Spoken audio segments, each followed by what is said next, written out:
18 November 1962 साली शिवाजी विद्यापीठाची स्थापना झाली.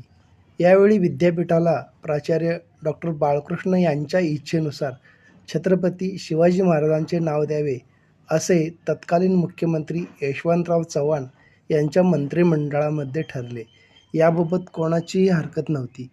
पण नाव कोणत्या पद्धतीने द्यायचे याबाबत चिकित्सा समिती सदस्यांमध्ये मतभेद होते. समितीमधील काही सदस्यांनी विद्यापीठाचे नाव श्री छत्रपती शिवाजी महाराज विद्यापीठ ठेवावे असे वाटत होते. या आग्रहामध्ये कोल्हापूरचे तत्कालीन आमदार बळवंतराव बराले हे पण होते.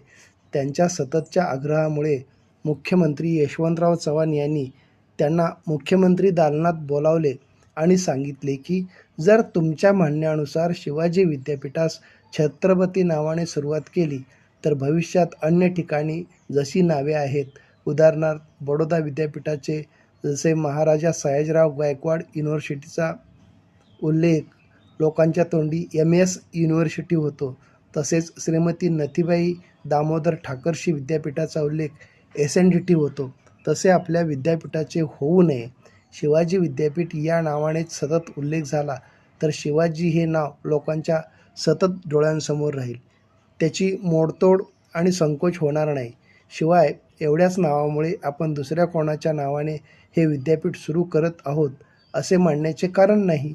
या नावामध्ये सुद्धा श्री छत्रपती शिवाजी महाराज विद्यापीठ असेच सूचित होते. मुख्यमंत्री यशवंतराव चव्हाण यांच्या सांगण्याने सर्वांना ही गोष्ट पटली आणि सर्व सदस्यांनी त्यांची सूचना मान्य केली. एकमताने शिवाजी विद्यापीठ हे नाव मान्य केले. अशा प्रकारे कोल्हापुरातील विद्यापीठाचे नाव शिवाजी विद्यापीठ असे निश्चित करण्यात आले.